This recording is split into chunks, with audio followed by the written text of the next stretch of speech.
Welcome back to another episode of Get Real with Kacey Kasem, the podcast taking a look behind the scenes of the fantasy sports industry through interviews with some of your favorites in the business. In this episode, I chatted with Nate Polvogt, who you might know from In Between Media, Player Profiler, Dynasty Diehards on Razzball, and many other ventures. We had a wonderful conversation about such things as his first fantasy football draft pick, writing about music and tight ends, Twitter Live, aka the Fantasy Football Expo, Puerto Vallarta, the fantasy football analyst he'd switch lives with for a day, and a great deal more. Please make sure to give Nate a follow on Twitter at Nate Polvogt. You can follow me on Twitter at the Kacey Kasem, as well as the podcast at GetReal_pod. Hit me up on Twitter and let me know you're following because you're a fan of the show. I want to interact with the listeners more, so don't be shy. Get Real is a proud member of the Dynasty Addicts Podcast Network, the DAP network, if you will. And now, here's my conversation with Nate Polvogt on Get Real with Kacey Kasem. Let's get it going. All right. Let me get comfortable real quick. You know, it's end of the day kind of stuff. We're going to sit down and have a chat right now with Nate. I'm saying we're going to sit down, me plus the listeners. We're sitting down right now with Nate. Nate, we're going to plug all your stuff as we go. It's real awesome content that you have out there. But before we even get started on your journey in the fantasy football space, when did you start playing fantasy football and why did you start playing fantasy football? So my first league was in 1992, and I started playing because my dad was running a work league at the time it was called EchoStar. Now you all know it as Dish Network. And I was just fascinated by it. I'd watched him score the leagues by hand for a few years. And then one year they had an opening and he asked me if I wanted to do it. I was 10. It's like, yeah, sure, let's go. And I fell in love. My first pick was Randall Cunningham. Okay. I like that you remembered your first pick because sometimes I'll ask the question and people are like, who did I take? I don't remember. So, well, I fell in love with Randall Cunningham because he was that was the first game I ever went to was a Broncos-Eagles game. Frigid cold. But watching him run all over the field, like guys in the NFL didn't do that. And I just was kind of obsessed with him in addition to obviously John Elway. And I saw him on the boards like, okay. I mean, back in those days, taking a quarterback as your first pick was a terrible idea, but you live and you learn, right? Yeah, exactly. I mean, looking at drafting now versus drafting then, a lot has changed. So what do you think, what is the biggest change that you've seen since you started to where we are now? Well, if you take out the technology aspect of it, obviously, just that there's so many more formats. There's so many ways to play. There's IDP, there's Superflex. I'm in a league with Dave Kluge and a whole crew of people that we call the Chaos League, where it's like we have 2 Superflex slots. You have to start 2 tight ends in addition to that. You have to start 4 wide receivers and 4. Like it's just the formats have changed so much. It's more fun and it's so much more diverse than it used to be. Definitely. So, I mean, I started in like 2011 maybe, and I've seen so much change just in those years. So I can't even imagine. When you were growing up, did you have a favorite sports team or did you watch sports? What was your relationship like with sports? So big time Broncos fan growing up in Denver. And it was painful in those early years, as anyone who knows, 3 Super Bowl losses by good 40 points each. And then I was a Red Sox fan, big time Red Sox fan. We didn't have a team here. My first tattoo was a Red Sox tattoo. But I was a diehard sports kid. I played all the sports. I even played volleyball for a while, which was very fun. One of the benefits of going to a Catholic school is the sports diversity because they can afford to have like volleyball and hockey and stuff like that. So I got to learn volleyball. I played a lot of baseball when I was a kid. Never played organized football, though. Yeah, me either. Okay, so when you were growing up, did you have a dream job? Did you have, when I grow up, I want to be this? A sports analyst. If I wasn't going to play, I wanted to be someone in the media talking about whatever sport.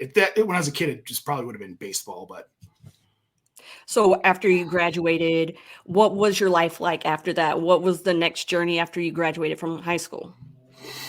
Well, I went to a semester of college. Realized I didn't really love it. I was making a lot of money as a chef. So I quit and I was a chef until I was 24.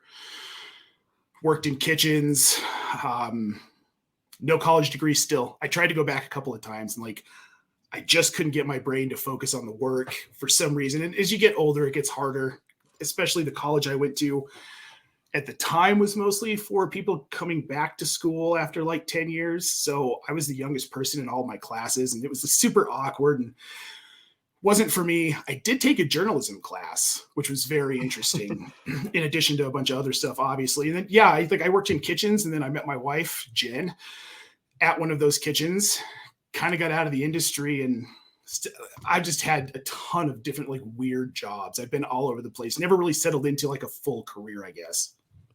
Hey, but you can test the waters and see what you like and what you don't like. And speaking of putting out, being, involved in sports and sports journalism and everything, how did you find out about the fantasy football aspect of content creating and writing? So it's funny. Jen plays obviously avidly. She's in this space as well. And we loved playing. And then we started listening to podcasts here and there. And then we got the idea like, oh, we should do a podcast. So we came up with this idea like probably 9 or 10 years ago to do 32 teams in 32 minutes, just blow through it as fast as we could for people who don't have the time to listen to a 2-hour podcast, which at the time we were those people. It was really hard because we had to break things up. You really couldn't listen to them at work. And then once you get home, you're tired and you just want to fall asleep on the couch watching TV. But we had no idea how to do it. Like we'd look on Amazon, like podcasting equipment. Oh, okay. So I need a mic, but then what do I do? How do I record? Like I don't understand all the tech behind it, but we knew it was there. And then the pandemic came and I got real involved in the fantasy football space and Twitter. And it's like, oh, this is a whole world. Like I had no idea the depths of content that was out there. I knew like fantasy pros, football guys, because I've been reading Football Guys since I was a kid. It's been around long enough that I remember it in high school buying the magazines and Bob Harris's magazines. I remember buying those too. And I just didn't realize like this is something that might actually be attainable. And we realized at the beginning of the pandemic and we didn't have anything else going on. It's like, okay, sure. I haven't written anything since I was 18, but I'll give it a shot, right? So for podcasters, because a lot of people during the pandemic were like, okay, I'm going out there. I'm going to put out a podcast. I'm going to do that. And there's a lot of people that want to do that now. They want to put it out, but they're not sure what the first thing they should even be thinking about is when they're going to go about podcasting. So what would you suggest to somebody who's starting up a podcast? What would be their first step?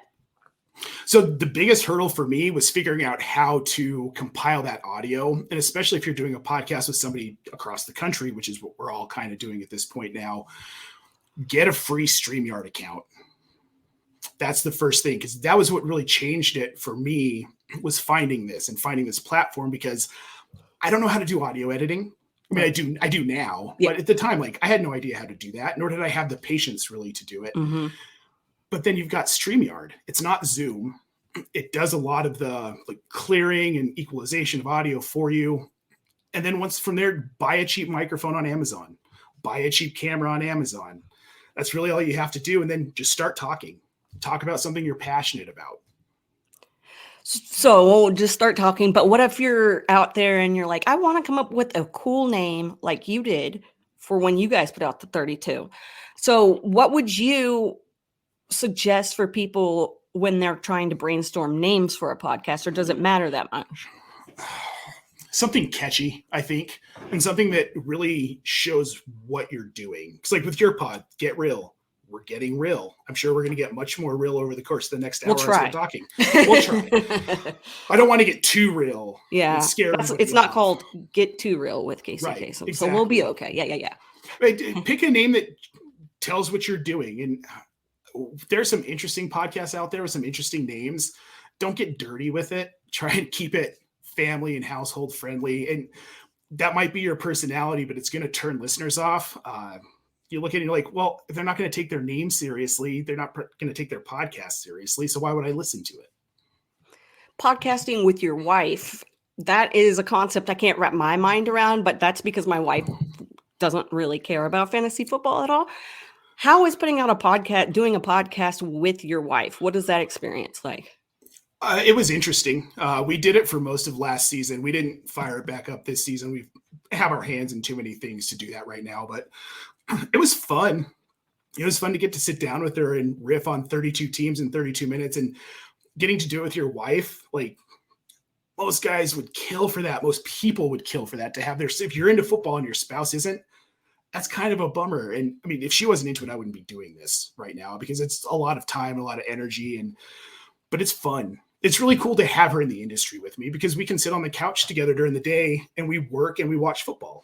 That's awesome. That's our day. Yeah. Oh, man, can I say I'm jealous? My wife does not listen to this podcast, so that's okay. Okay. So you brought up, you hadn't written since you were 18, and, I'll give it a shot. How did you go about putting out that content when looking for avenues to do that? So again, pandemic, we're all bored. I'm sitting on our back porch. It's June of 2020, and I'm scrolling through Twitter and I see this tweet. Hey, we're looking for writers. Completely unlike me. I was like, oh, okay. You know what? I'm going to reach out to this dude, Seth, and I'm going to see how this goes. So I reached out to Seth with this company I'd never heard of, In Between Media. We talked. I was like a week later, we ended up talking. And the funny thing about my conversation with Seth was, I thought for sure he was older than me. He didn't tell me how old he was when we started the call, right? And at the end of this call, I'm like, dude, this guy, he's got to be like approaching 40. He's got to be a couple years older than me. And he's like, oh, I'm 22, and my jaw just dropped. It's like, you were the most adult 22-year-old I have ever met in my life. So instantly I was like, yes, I want to do this. I want to go down this journey with you. I was their second writer. And it was fun. And it was interesting when I finally sat down to write, all these thoughts came out and all these words came out. I was like, oh, holy shit, I can do this. Wow. Like, I had no idea I could string together this much. I had no idea how to write, honestly. Like, I had written term papers and stuff like that, but actually putting my football thoughts onto paper was so different and so rewarding.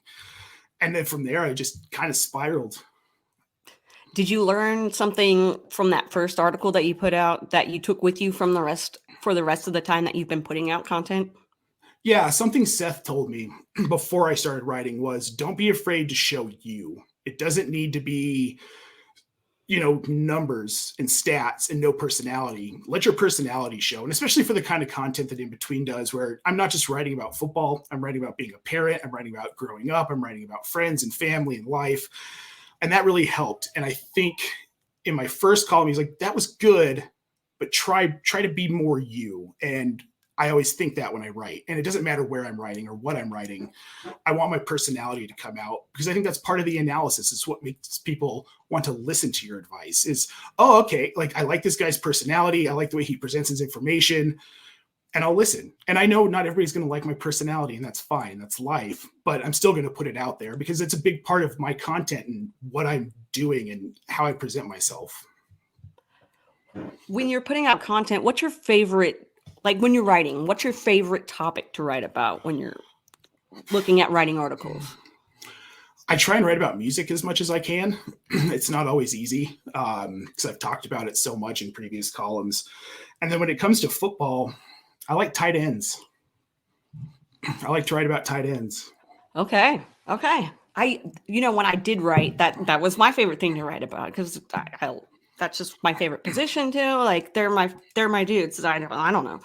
So you brought up music. Do you have any particular bands that you're a fan of, or concerts that you can remember going to that you really enjoyed, or both? Oh boy. So I came up in the punk scene in the mid to late 90s, found it in high school, and I'm still really big into punk. Bands I listen to regularly, Propagandhi is a big one lately, partially because I'm interviewing their drummer next week, which is really super dope. Oh, that's rad. Yeah. Wow. I had a few drinks. We were on a cruise a few weeks ago, and I was laying in bed, and I'm like, I'm going to message Propagandhi and see if I can interview one of them. And they actually got back to me. And Jordan is one of the nicest guys, and I haven't even interviewed him yet, so I'm stoked. Wu-Tang Clan is a big one for me. Been rocking them since 93. which is funny. In a Catholic school, I learned about Wu-Tang. Tool, Deftones, a lot of punk, but then hip hop too. One of the coolest concerts I've ever been to. There's two. First one I went to with Jen, it was the Miseducation of Lauryn Hill 25th anniversary tour. Okay. At Red Rocks. It was pretty dope. She was 2 hours late coming on stage. So in typical Lauryn Hill fashion. Yeah, right. And then this is a weird one. There's this band At the Drive-In, which if you're not familiar with them, if you like melodic punk rock / hardcore / alt rock, you should definitely check them out. I saw them in 1998 at the University of Colorado Memorial Center. It's called Club 156, capacity 156, which is why they called it that. Omar smashed his head with his microphone and his blood got on my face. And it was very weird, but nobody knew who they were really. In Casino Out had just come out, and that was the last time they came to Denver for, I think it was 20 years before they came back. Wow. Well, they had a bus wreck. Their tour bus got wrecked in Nebraska on the way here the next time they were touring. And then like 3 years later, they tried to come back and they had another bus accident. And they were like, nope. I was going to say, I think I remember that, but then I don't think it was them. There's just lots of bus accidents with bands that I like. Yeah, right. I don't know. Like, I know I was following somebody who got in an accident, but guys, just stick in the vans. They're safer. Yeah, there you go. There you go. Okay, so the Twitter community, you brought up, how you got on Twitter and didn't know that it was what it was, and it is amazing. The Twitter, if you're not on Twitter and you're putting out fantasy football content, like, get on Twitter. Absolutely. Get on Twitter. It's been such a tool for me. I'm sure it's been a tool for you in getting your content out to everyone. When you're putting out content, how do you go about promoting it? How do you get eyes on it, get ears on it, get people interested? I blast every single social media platform every way I can. I've been using TikTok lately with screenshots because I'm not great at the video editing part of things yet. LinkedIn has actually been kind of interesting. I get some clicks from LinkedIn. But then lately, like, something we've been doing it in between is really like honing in on the SEO and getting Google clicks. It's been the most effective thing we can do. Twitter's been interesting since Elon Musk took over. Yeah. It's still very necessary, but traction has just fallen off on a lot of stuff, which is interesting because I felt like he was trying to do the opposite, but Twitter's hard, but you've got to be on it. Twitter for me I call it the fantasy football LinkedIn. Yeah. Essentially. And you brought up LinkedIn. That is such an underrated tool, I think, as well, because like I was searching, I try to do some research before we go into this, and Googling you, that came up. That was one of the first results. And it was like, boom, you can see everything that you've been a part of and what you do and how you do it. So it's really cool that you brought that up. Well, LinkedIn got me a radio spot on Denver local radio. So, okay. Like, I never thought I'd be on local radio. That was a weird experience. It's cool. And I didn't listen to it. Oh, it was pre-recorded and I didn't listen to it. I couldn't do it. Yeah, I don't know if I could either. That's been a weird thing with all of this, because I never expected to be doing this, and I'm generally pretty introverted when it comes to being out in front of crowds. Like, I just don't do public speaking. I can't listen to anything I do. I listened to one podcast I did 2 years ago, and I was so embarrassed with how awful I was, I stopped listening. Well, listen to like the first minute of this, because it'll just be the intro, and that way I can get that. Oh yeah, no, I definitely will. Listen, but no, the tips and tricks I learn on this show. Okay, putting out a podcast and putting out video, being in front of the camera, being in front of the microphone. How comfortable have you gotten since you started? And how was that experience from when you first started to where you are now? It's been an interesting journey. I'm really comfortable with it now, and I have to be. I'm on YouTube 4 days a week live. So at this point, I don't have a choice. It's what I do. It's been hard to get here and to not judge myself like in the middle of a show where I'll feel stupid saying something. And that was really hard to get over in the beginning, where I would almost bite my tongue on some things. Like, I don't want to sound like an idiot. So I'm just not going to chime in. I'm not going to say my piece. And I found more often than not, if I thought back on it, I was actually right a lot of the time. So I should have just opened my, and that's the other thing I've learned is it's not so important to be right all the time. This is like predicting the weather. There's so many variables, and as long as you have a good process, that's what's important. And that's what people tend to care about. So I've worked more on that and cared less about what I say, how I say it, as long as I'm getting the point across and people are trusting what I'm saying. And that's made me more comfortable on camera too. And I quit caring what I look like. So that's a big part too. Don't want to look stupid on camera, but then I've gotten over that. I was talking to you before we went live, and it was like, by the way, I record video for this, but I don't put it out. And that's because most people that come on this show ask me, is there going to be video or not? Because, I'm chill. So like they want to do it in the kitchen or there, they're like, whatever, I'm in my pajamas. Who cares? Just that's how it happens. But I keep saying, so that's like one of my things that I'm not a big fan of when I talk, because I say, a lot. I've been getting better about the and just putting a pause. But do you have something that when you do it, you're like, oh man, why did I do that? Or try to like get yourself to not do it. I have a tendency to, when I'm real passionate about a take, I'll repeat myself like 2 or 3 times in one string, and I just go on for too long. So I try and I have a timer in my head when I start talking and we're doing like football stuff. And at a certain point, my brain goes, wrap it up, boom, done. And that's been so hard. That's been the hardest thing to learn, really, is to really like censor myself and shut it down and get to the point quicker. Yeah, that's why my questions just ramble, because I can't get to the point on the questions. I don't know what I'm trying to do here. And then I stop myself while I'm saying it, and then I lose. I'm like, whatever, I'm all over the place. But hey, it's my podcast. I'm going to do what I want to do. So. Exactly. And hopefully you continue to listen, guys and gals. All right. So where are you all? You're all over the place. But for the people who don't know what kind of fantasy content you put out or where you put out content, where are your little hubs of stuff? So my home is In Between Media. It's where I started it's coming up on 3 years. Wow. That's crazy. Yeah, it's been a journey. In Between's my home. I'm the senior digital media editor, which means less and less every day as Twitter dies and dies and dies. But then we do our podcast every Tuesday night at 9:30 Eastern. During the season, we're on Fridays during the day as well. I've been working with my wife over at Razzball. She is the managing editor for the football side of Razzball, and I do a Dynasty podcast for them every week, which has been fun. I get to hang out with John Helmkamp. Very soon, Joe Pepe is going to be joining us weekly, so I'm stoked about that. And then my new favorite, not over In Between Media, of course, but Player Profiler.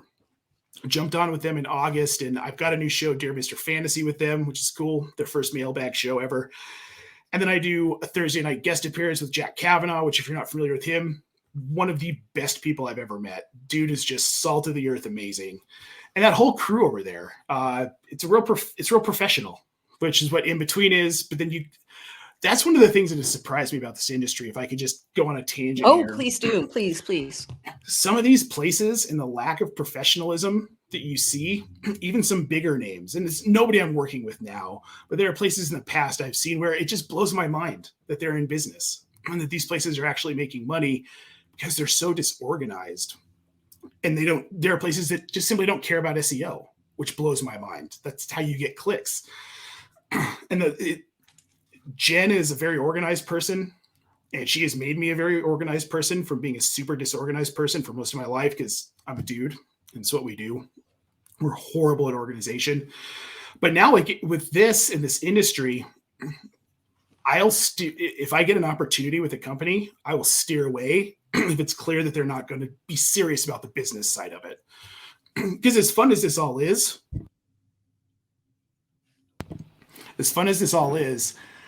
there's still a business side to it. And if I want to continue doing this for a living. I got to pay attention to that side of it. And I don't know. It's just the craziest thing how you see the unprofessional behavior of some of these companies.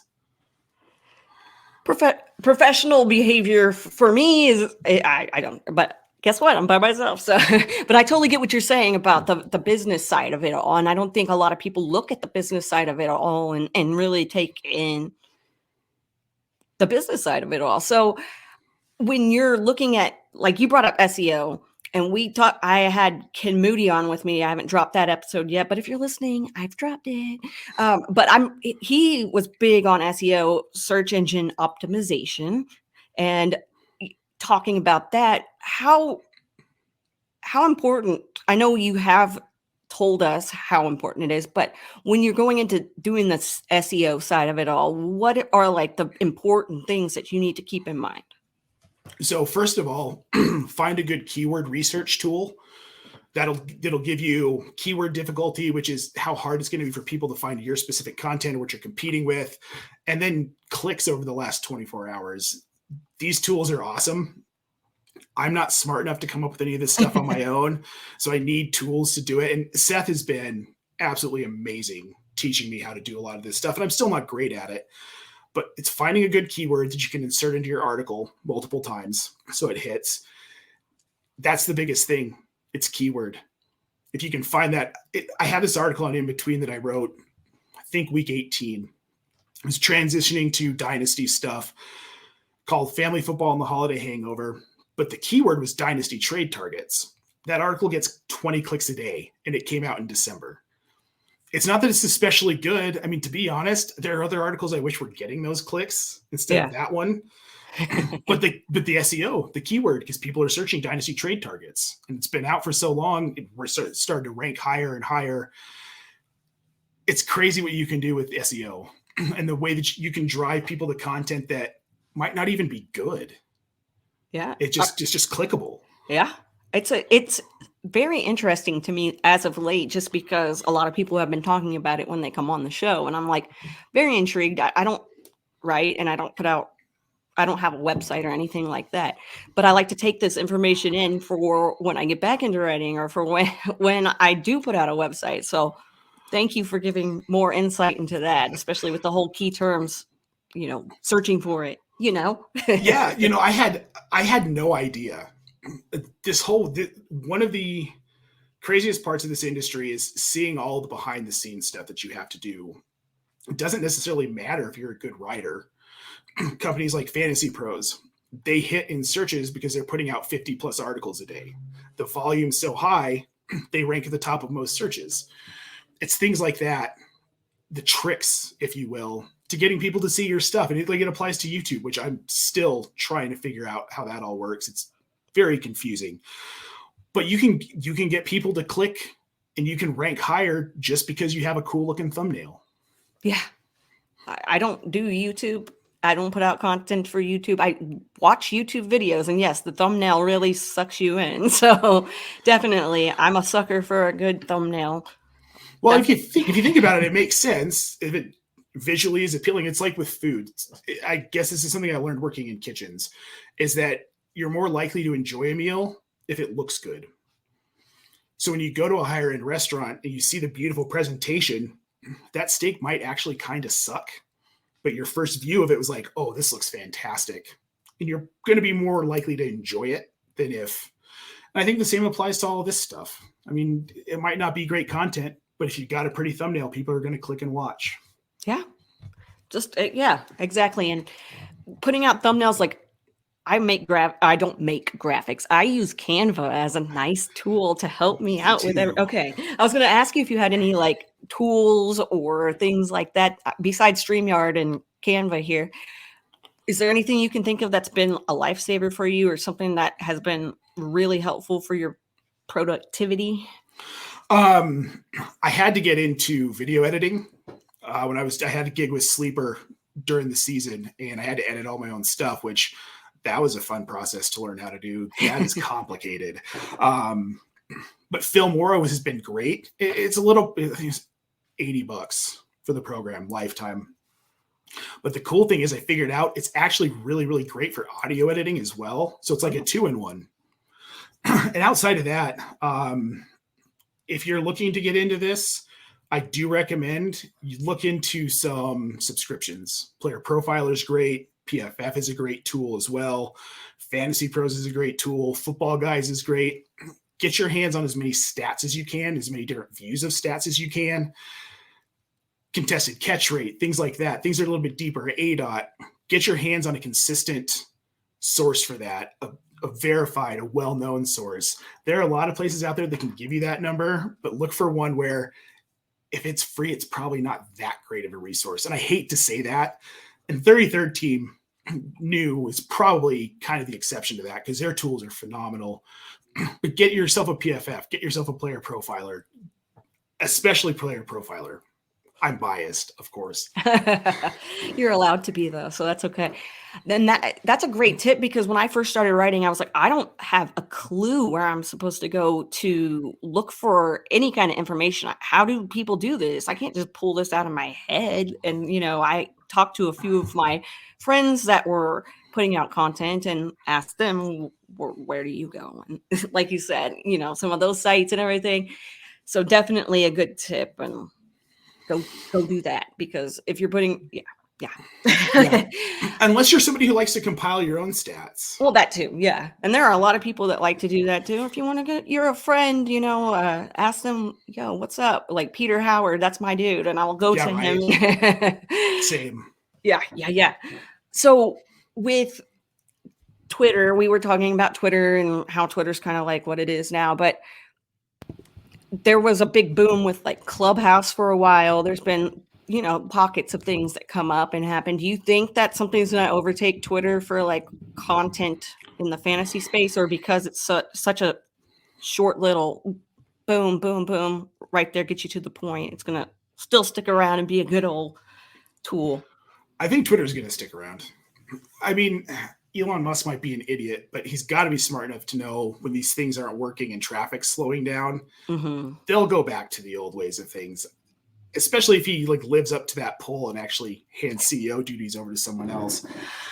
I know people are worried about it, but it's still going. Yeah. It's slow. And this is also, to be fair, this is a slow time of year for fantasy football content. So that could be part of the slowdown we're all seeing as well. I'm not worried about it. And if it does go away, we'll all just end up on LinkedIn. There we go. That's our new social networking tool. Let's go. Yeah, back, I don't know, when I first started reading content and taking content in, I remember people saying during the off season, people are going to unfollow you and stuff because they don't care about what you're putting out anymore because you're not needed, basically, which I'm glad to see that at least isn't a thing that I notice as much, but maybe because I'm not paying attention to that as much is also something. But with Twitter and putting out content and getting more eyes on it, that is one good tool for it, but it's also really cool for networking and meeting people. What has been your experience with networking in this space? How have you gone about that, and how has it worked? I just try and be genuine, try and be myself. I'm not really a gimmicky person. So I just talk to people. I interact with people. The thing I didn't see coming from getting into this industry, and it's been, for both Jen and I, it's been absolutely crazy, the lifelong friends we've made. And I know our parents always told us, don't meet people from the internet. It's not safe. But literally, Jen's my best friend. We have a weird relationship. We're home together all day. People think we're crazy and don't understand how we're still together. I get that. But Herms and Seth are probably Jay Felicio from Front Yard and Scott Rainier. Those are probably four of my closest friends in the whole world. They're people I met on Twitter. I wouldn't know them without Twitter. I wouldn't know them without being in this space. Yeah, it blows my mind. It's so crazy. Yeah, and you said the whole not to talk to strangers on the internet thing. I swear that's like the slogan for this podcast, because everybody's like, yeah, who would have thought? These people that I would have never met if it wasn't for the internet, if it wasn't for Twitter. Like, that's crazy. And I know you've been to like the expo and things of that nature. What kind of experience is going to something like the Fantasy Football Expo? So the first year was nuts.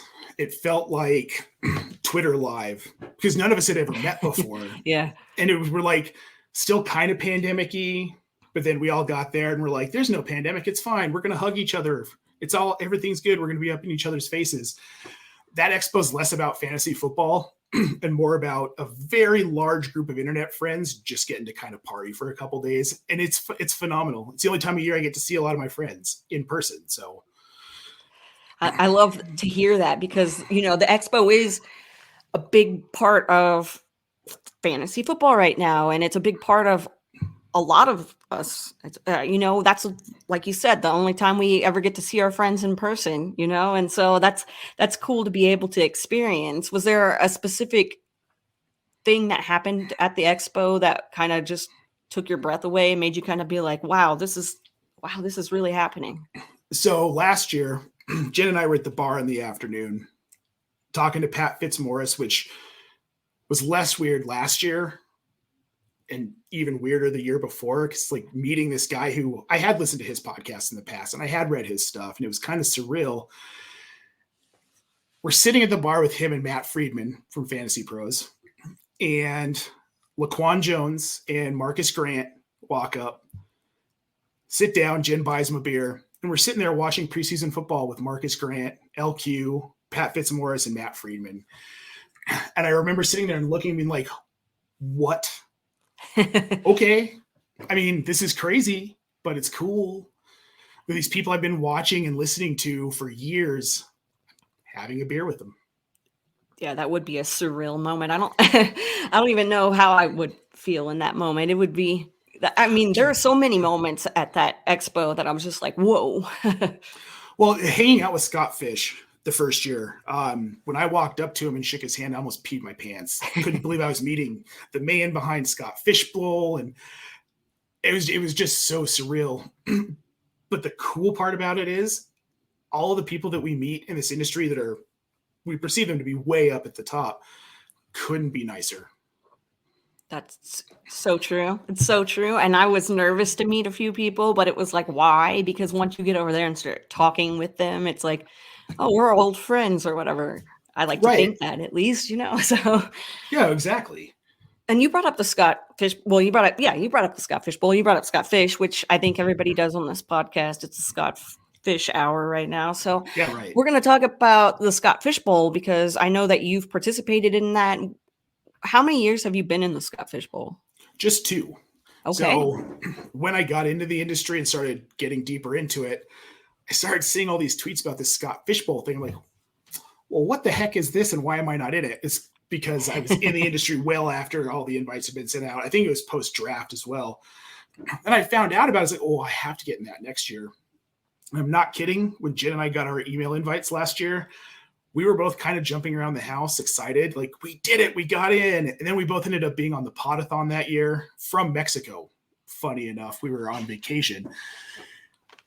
And dude, it is the coolest, wildest, weirdest experience. I was in a group chat with the lead guitarist from August Burns Red, who I've been listening to for years. And this dude's talking about how much he loves fantasy football. Like, holy shit, this goes everywhere. Our buddy Herms was in a chat with Mike Mills from REM. Oh, wow. He's in the REM league in 2021. Okay. So, but apparently Mike Mills from REM was also in the REM league. Like, how crazy is that? It is. Yeah, that is so crazy. Yes. Like Tom Everett Scott. I've had him on this show. I've had him on my old podcast. I've been on podcasts with him. He's my best friend. But yeah, it's just crazy to see how it spans and how many people are involved in it and how many, quote unquote celebrities are in it. But it is, you'll find some really cool people just through that and the chats that we have and all of that. Yeah. It's so awesome to be a part of that. Did you learn anything from that first year that you took into the second year? Yeah, that format is hard. And it's hard to draft. The hardest part, the quarterback scoring is what really gets me. And that's where I've tanked the last 2 seasons. I think I finished in like the 2000s both years, which I still got to play, so it's fine. And last year I was in a league with Dave Kluge, so I got smoked by him, of course. I think what I learned out of it the first year is to be more thoughtful in drafts. Don't be so quick to jump on a player just because, oh, they're there, I should take them. Does it fit your roster? And that's something that you have to be good at in Scott Fish Bowl to succeed. Yeah. The first year I was in it was like so long ago. I don't even remember what it was, but I didn't really even pay attention that much to the settings and the rules of the league. And so you can't draft us the way you're used to drafting in the Scott Fish Bowl. It's just not going to work. You're going to end up with Joe Flacco as your quarterback. So we're not going to do that. What's wrong with Joe Flacco? I mean, I guess he was decent enough for me. I don't know. I didn't do well, so I guess. Oh, see, I had a beef with a local radio guy years ago. Funny enough, on Twitter, my first time on Twitter, about Joe Flacco when he signed that big contract after the Super Bowl, and he was he's like elite. He's a Hall of Fame quarterback. You can't convince me otherwise. And I was like, you're just an idiot. There's no way. Like, sure, he had one of the most historic playoff runs for a quarterback in NFL history. That was cool. But where was he for the season? Yeah. Joe Flacco. Joe Flacco and his skateboard. I love him. Okay. We're gonna go, and you brought up that you did the podcast or the podathon from Mexico. Was it Puerto Vallarta by any chance that you were? It was. Oh, see. I know that you have told me about, how you enjoy Puerto Vallarta, and I went there, and yeah. So why is it your favorite place to go? So we went there. Funny enough, the first time I think we got COVID, we got it in Puerto Vallarta. We went right ahead of the pandemic in February 2020. It was the first time I'd ever been to Mexico. I didn't really know what to expect. We went with Jen's family. And I was blown away by the people, the culture. We stayed in a part that isn't really necessarily touristy. We were south of like the Malecon, the city, and the resort areas. We shopped the local markets. We had a kitchen in our rooms. We did some cooking. I was blown away by the kindness of the people, the affordability versus Denver, which is basically New York City these days, and the beauty of the bay. Because if you've never been to Puerto Vallarta, you can be at the same time on the beach with the Sierra Madres firing up directly behind you. So you've got jungle to your back, ocean to your front. And since that trip, we decided to move there, actually, after that trip. And then the pandemic happened, which put a wrench in things. We were finally able to go back in 2021. We spent a total of 6 weeks there, over 4 weeks there, over like 3 months, just kind of living, getting an Airbnb, shopping at the markets, and learning how to use the public transit system, and just continue to fall in love with it. Every time we go, we fall more in love with it. Yeah, that sounds super, super dope. And I've been there, like I said, one time, and I got sick while I was there, so I didn't get to go horseback riding, and I've never even been horseback riding before. We were going to go to the beach and do that, so didn't get to do that. You're not missing out. Well, I'm from Texas, so I get a lot of crap for I've never been on a horse, but Born and raised in Colorado. Yeah. I've been skiing once when I was in second grade. I have been snowboarding one time when I was 16. That's it. Okay, I love to hear that because I've never done either of those. And I'm like, oh, okay. So somebody that's right there. Okay. If anybody ever tries to convince you to snowboard because it's just like skateboarding, if you skateboard it, it's just the same. It is not the same. It's not even close. Okay. I like to consider myself an amateur skateboarder. Not really, but I had bought a skateboard when I was growing up because I played too much Tony Hawk. Yeah. So it's good that you told me that because they're like, oh yeah, if you just snowboard, it's the same. It's the same. It's the same. And I'm like, oh, okay, sure. But I always try to avoid any kind of snow activities. It's just me. Well, definitely don't move to Denver. Yeah. I've never been to Colorado. No, I've never been to Colorado. So. It's a cool state. It's pretty. Yeah. My sister took a road trip by herself from Dallas to somewhere in Colorado. I don't know. Just by herself, going and do stuff. And I was like, Okay, bye. So That's pretty awesome, though. yeah. I like that. Yeah, I mean, awesome. Well, some of us are working. No, I'm just kidding. Anyway, she's not alive. She has a job. Anyway, I see a jersey in the background. Tell me why that jersey, and people can't see it, so you can describe the beauty, but go ahead. So behind me on my wall, I have a Pittsburgh Steelers Cordell Stewart jersey. If y'all don't remember Slash, multi-tool player in the late 90s, mid 90s for the Pittsburgh Steelers. The reason I have this jersey is because I grew up going to CU games. We live about 30 minutes from Boulder, where we are now. My grandpa was a huge University of Nebraska fan, and he had season tickets to CU, so he could go see Nebraska every other year and not have to drive all the way to Lincoln to see him. But we got all the other tickets, and this was in the heyday of CU. I believe it or not, I don't remember it a ton. I have a spotty memory of seeing Barry Sanders play for Oklahoma State the year he won the Heisman. Cordell Stewart was my favorite player as a kid, so I was a big CU fan. Loved Cordell Stewart, and then out of the kindness of his heart, my boy Herms bought this for me on eBay and had it shipped to me used like a year ago. So it's one of my favorite jerseys. That's pretty rad. I just was like, wow, you don't see that every day, and it's a nice looking jersey. Well, here's the thing about it, though, is that it smells like cigarette smoke real bad. So I don't want to wear it because it's just like, I can't stand that smell. Oh, yeah. But I'm afraid to dry clean it because it's so old and peeling. Oh, yeah. So, and it's a little tight. It's probably like 15 pounds to wear it, which is probably not going to happen. So, Herms, what I took from that is you need to give that eBay seller a 1-star review and let them know that cigarette smoke is not acceptable on clothing from eBay. Thank you. All right. Now I'm off track. What was I going to say? Oh, no. See, this happens. This is what happens, kids. It happens. Okay. Settings for fantasy football for your ideal league. What kind of leagues are you about? Is there a specific type of league, setting, so on and so forth? Honest to God, I love it all. I'm in 26 dynasty leagues right now, and I have a spattering of Superflex, tight end premium, IDP, which I might be moving back out of here soon because it's a hard format. It's a real hard format, and scoring's all over the place.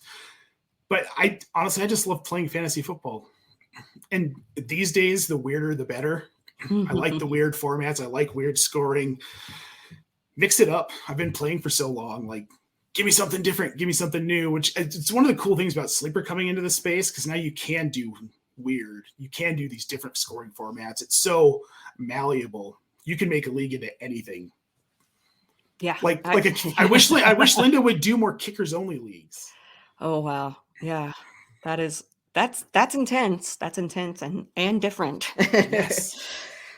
Do you have experience playing, not experience playing, but would you rather play Dynasty or Redraft? Which one are you more about? Dynasty. Yeah. I came up during the early days of Madden when the Dynasty teams were very limited, and I always wished they had expanded that when I was still playing video games. And this is my opportunity to do just that. Yeah, I mean, it's crazy to see how Dynasty has grown even. And I know that putting out Redraft content and putting out Dynasty content, some of it's the same, but a lot of it's different. How do you switch your mind from one to the other, whether it be drafting or writing? It was hard. The first 2 years I wrote. This season, it was a lot easier. What I do is I shut off my Dynasty brain in season for the most part. If I get a trade offer or something and it makes sense for my team, obviously I'll look at that. But I tend to kind of zero in on redraft when August starts and just focus on that because that's most of my content in season is redraft. Then I can switch back to Dynasty Brain like week 18 generally is about when I kind of try and switch back. Talented there. It's not easy and it doesn't always work as seamlessly as I would like. Yeah, that's okay. Do you like to do trades? Are you a trading kind of guy or? Yeah? I'm kind of in the middle. trading was a new concept to me when I kind of got into this industry because my home league doesn't trade. They just don't do it. Yeah. They still don't do it. We try to get them to do it. We got them into a dynasty IDP home league. They still don't do it. I trade when it's necessary, when I need to make a move on my team, when it makes sense. But I'm not one of those people who's just like, I'm just going to throw out 10 trades today and see what happens. I respect it, though. I absolutely respect it. I love the hustle. I don't have that trade hustle in Dynasty. Yeah, I get in waves where I'm like, yeah, and then nobody accepts my trades. And so then I'm like, okay, fine, bye. I did this 2 weeks ago. I sent out a rash of like 10 trades and not one got accepted. Yeah. Who knows? I don't know what goes on other people's minds, but I know I'm right. So whatever. Right? Right. I don't feel bad about a trade getting rejected because I'm like, okay. Right. You're the dumb one. You should have taken my trade. Help me. Yeah, exactly. You should have taken my trade. Do you play any other fantasy sports? No. I've done fantasy hockey once. I won the league despite not touching my roster after the All-Star break because I got bored with it. And I did fantasy basketball one season, but I don't know. I couldn't get into it. So I stick to football. Yeah, I get that because everybody that comes on here is like always saying fantasy baseball and then they stopped. So he uses that fantasy hockey. It's okay. I can see that as well being one of those. Okay. Yeah. By the way, if anybody does fantasy hockey content and wants to come on, okay. Anyway, sorry, I'm all over the place tonight. I'm just having so much fun talking with you, Nate. Thanks. Me too. So I feel very comfortable, and I feel like do you before you go on podcasts, do you like prep yourself, get yourself all ready to go, or how do you prepare for going on podcasts? Because I know you go on a lot. I don't really do much to prepare anymore. I have a studio. I used to be in our basement, which was just depressing, no natural light. So I moved upstairs into a spare bedroom, and this looks all fancy, but it's all antique furniture over here. Mm-hmm. Like this is the only space in this room I really have to move.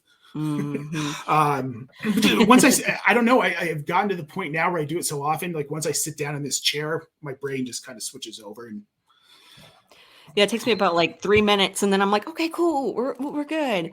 And my room that I'm in a spare bedroom as well. And yeah, I've got all these clothes because I used to try to sell clothes and then like decided that that's too hard. So there's like stacks of clothes over here. So if you guys like, I remember when you were doing that, yeah. And I really respect the hustle because I hate selling stuff. I hate it. It's not, I don't want to I want to shop for the stuff. I want to find the stuff. It's fun for me. And then I got to a point where I was like just finding stuff and being like, oh, that looks cool. It's only 98 cents. Let's get that. Let's get this. And then I was like, oh my gosh, I am overwhelmed by the amount of things that I have. And I donated half of it back. And I'm like, kept some stuff that I'm going to periodically list instead of trying to do it because taking photos and writing descriptions. No. Well, we want to downsize. We've been looking into those estate sale companies to come in and do it. Because it's like, I don't have it in me to do all of this stuff. Like we inherited a bunch of antiques from Jen's grandma and they're worth a lot of money, but like that also requires me pulling them out, taking a picture, making it look nice. I've got a secretary desk behind a mattress. I'm not moving it. I'm just not. Oh no, I feel you. There's so much stuff. My wife just got in a like free Facebook group where like people give out free stuff and she gives away free stuff too. And it's like, okay, you're giving away crap, but then you're just taking more crap from other people. So no, thank you. I don't know how. I don't know. Good. But yeah, I used to do a lot of those estate sales, like go to them or go online and do the online bidding. And I got a bunch of jerseys that way. So that was pretty cool. That's awesome. Yeah, I sold them all, but like they were really nice. There were a bunch of different ones, and I had like a Chicago Bulls vintage sweatshirt with the tags still on it. And I was like, okay, that's what's up. The only thing I ever got in this estate sale that I care about is a sign that says the doctor is in. Okay. Hey, some people haven't gotten anything, and that sounds... I saw the sign. I had to buy it because I had a cop ask me one time after a guy hit my car. He's like, do you think he was drunk? I was like, oh no, he was definitely drunk. He goes, well, are you a doctor? It's like, well, why did you even ask me? That is okay. See, now that you told the story, that makes that makes a lot more sense. Yeah, Why did you right. even ask me? Sounds like motorcycle cops around here. It's like all of them around here. What do you like to do in your free time when you have it? We binge watch TV. Yeah. What do you like to Yep. binge watch? Or what have you been binge watching? So we're actually listening to the Office Ladies podcast right now. So we've been watching an episode after we finish an episode of the Office Ladies podcast. And God, what have we been watching? Oh, we just finished White Lotus. That was really good. Okay. The Resort was really good. I don't know if you've seen that. It was on Peacock. No, I don't have Peacock. Oh, wah, it's wah. Wah, wah. God, I really can't think of what we've been watching lately. We also haven't had a lot of time lately. So, The Great North. Okay. With Nick Offerman. It's a cartoon on Netflix. It's fantastic. Absolutely hilarious. Okay. I'll have to be checking those out. I checked out White Lotus. We started watching White Lotus and then, I don't know, we gave up on it. Maybe we shouldn't have. We watched the first season or whatever, but I don't know. It's a good show. It can be a little slow at times. Yeah, I think so. I get it. I get it. But it's hard to watch a TV show with another person and that other person thinks something's moving slow and you're like, is it? It feels like it's going faster. So at least you guys are on the same page with that. That's a good thing about us. For some reason, we like the same kind of TV. Maybe it's 16 years together and I just like the same things now because we've been together for so long. However it worked out, it works out. Well, I like that. And I sound like I am just dogging on my wife tonight. Sorry, guys. You're like being so sweet about your wife. And I'm like, yeah, well, my wife won't let me watch the TV I want to watch. Okay. So you like to do that, but is there anything else that is like a hobby of yours or something that you enjoy doing that isn't fantasy football related? We like to hike when we can, when there's time and when the weather's nice. Obviously, there's like a 6-month span here where you can't really do that unless you like being very cold at altitude. Other than I play drums occasionally when I have a chance, which is very rare. Man, we are boring people, aren't we? Free time is you do what you like and you relax and chill. That's a good free time. Well, and part of it too is we have a 5-year-old who has an endless supply of energy, who is insanely intelligent. He's reading at a first grade level. He's in kindergarten and he was 4 when he started kindergarten. So we have to keep up with that every day too. So by the time we get him to bed, he goes to bed about 8:00. It's like, I don't have the energy to do much else. So. Well, how do you balance like being a dad and being a husband and having fantasy content and working and doing all of that? How do you keep yourself level? I'm really lucky because Jen and I are both in the industry. So Jackson goes to school 8:40 every morning. We come home, we start working. He goes to a YMCA program at the school when he gets done at 3:30. So we pick him up about 5:15. So we have the whole day to work. It kind of makes it easy when my wife's in the industry as well, because she has a desk in our living room and I sit on the couch and work with my laptop. We've got Good Morning Football on the TV. And then when we're done with content, like we run errands, we watch TV. We're literally together 24/7. A lot of people think it's very gross, but there's hardly anything we do without each other. I mean, if you enjoy each other's company and you're best friends, I mean, of course you're going to want to spend as much time as possible together.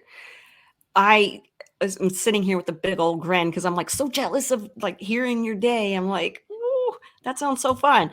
Do you have any rituals or daily things that you do to kind of keep yourself in the groove? Not really. I think we found this groove in the last year on accident, and it's what we do every day. We Good Morning Football is a big part of it. Last week was weird not having that on during the day because we always start our day with football and Kyle Brandt and Devin McCourty and all those guys. So that, I guess maybe that is part of our routine. It keeps us in line with football. We get home from dropping Jackson off and we turn on Good Morning Football and it's like immediate football brain. Just kind of starts it off. Having a young child and having a pandemic that happened and all of that, how was putting out content and working and doing all of that during the pandemic and having a young child? It was easier at first because he was so young. You could like put him in his bouncer and it was fine. He was going to watch something stupid on the TV. Can't even think of some of the shows, Paw Patrol, stuff like that, the Cars movies. It got challenging last year when he was 4. It's like, okay, he's getting a personality. He's becoming this little human being. He can talk to us more. He can communicate better. So we did a nanny share with our friends during the summer because we just couldn't get work done. Like we were having such a hard time getting work done. And we have these great friends we've known for years and they have an in-home nanny for their 2 kids. And they're like, if you'll pitch a little bit in, he can be here all day. And it worked out because she was a former teacher. So it was like being in school for him. Nice. Fantasy-ish question. I don't know. Let's see. If you could switch lives with one fantasy analyst, one fantasy football content creator that's out there, if you could switch lives for one day, is there a person that you could think of that you'd switch and why? Marcus Grant, because I want the experience of working at NFL Network. I just want to know what it's like because it seems like such an amazing, cool job. And to get to work with Michael Florio as well. I've had some interactions with him. I was briefly with their 32-bit company, and he's just a good dude. And I think that would just be a fun situation to get to work with Michael Florio and be a part of NFL Network. That would be cool. Good answer. Right? Good answer. You brought up being a chef and working in the industry for 12 years? Is that right? I think something like that. I don't know what I read or heard or whatever. So, but you were in that industry for a while. Is there a favorite dish that you liked to either eat or like to make or both? Steak. I worked at a country club when I started in that industry, and high-end steak is probably my most favorite. But getting older, realizing that my cholesterol and blood pressure are high, not a good thing to continue doing. These days, it's pasta from scratch. Pasta from scratch. I learned how to make it on a cooking show we have at In Between Media, Cooking with Sven, another former chef. And it's one of Jen's favorite things to eat. So I make it as often. I'm trying to transition it to whole wheat pasta, which is a bit hard. Yeah, we were on this pasta kick for a while, making fresh pasta at home and doing all that, and then we stopped dishes. Yeah, no, she's got a good taste. Good taste. Oh, because she married you, right? She married you, yeah. Right. Good taste. Yeah, we'll go with that. Does she like the Broncos as well? Is she a Broncos fan? Lifelong. Okay, that's cool that you both have that, and you go, okay. Does she have a favorite player? I mean, I know I can talk to her, and I'm sure we will. But does she have a player that you can think of that maybe I'll ask her the same question when she comes on, who's your favorite player? And we'll see if she was listening to what you said. Oh, she'll definitely listen. Who do you think? Jimmy Garoppolo. Okay. Or Josh Allen. Okay. She loves Josh Allen too. I love Josh Allen. Yeah, I mean, who doesn't? I mean, I'm sure there are savages, communists, people that just don't know what's up. So, yes, okay. Cam Moody was on, and he said, because it's fresh in my brain, that Jimmy Garoppolo was one of his favorites too. So, okay, Jimmy G's getting some love. I see. Okay.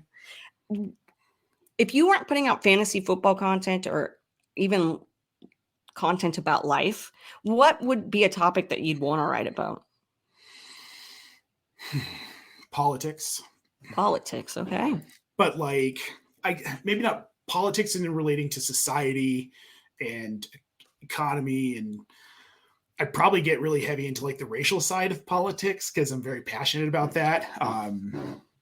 Racial inequality, injustices, gender inequality, rights for LGBTQ, things like that. I'm really passionate about. And I might start writing some of that stuff soon for Jaywalk Media. So we'll see. And how do you feel about people that are like, stick to football? My second column was why I won't just stick to football. There you go. Okay. And go check that out. That's a plug. Yeah. Check it out on In Between Media. On In Between Media. Well, before we go, I just wanted to wrap things up and just say, is there anything that you want to talk about that we didn't touch on? Be kind. Okay. Be kind. If I could give 2 words of suggestion, just be kind. It will change your world and the world around you. Great advice. Yeah. I don't understand how people can't be kind. It makes life so much easier and better and right. Why not? So yeah, definitely. Okay, Nate. Well, thank you again for stopping by the show and having a chat with me. It's been so fun. Yes, thank you. This has been a blast. Yeah. Hello. And you're a blasty blast. So go ahead and let us know again where we can find your content, where we can find where you're located, all that stuff. So you can find me on Twitter at Nate Polvogt. That's Polvogt because I get it. It's a complicated last name. I was going to ask you if people mess that up. People I've known my whole life still can't say it. I regret not taking Jen's last name because it's Johnson, and it would be much. You don't have to spell Johnson, right? Right. You can find links to everything on my Twitter at Nate Polvogt, in-betweenmedia.com. You can find a lot of my written content. You can find me video content on Player Profiler at Roto Underworld on Twitter. And I am the lead Dynasty analyst for Razzball. We've got a show every Wednesday with John Helmkamp, Dynasty Diehards, over on their channel. And make sure you are following Kacey on Twitter. I promise you will not regret it. And make sure that you subscribe to this podcast, most importantly, and download it and listen. Thank you for making my job easier so I don't have to say all that fun stuff. But no, I appreciate that. It's been a blast having you on. I wanted to have you on earlier. It didn't work out because I had stuff. And luckily I got you to come back for the first time. I'm sure we'll get you to come back on. But thanks again. I appreciate it. Thank you. Anytime. Too nice. Be kind. All right, everybody. Remember to come back next week for another episode of Get Real with Kacey Kasem. And remember to not only be kind, but remember to stay rad.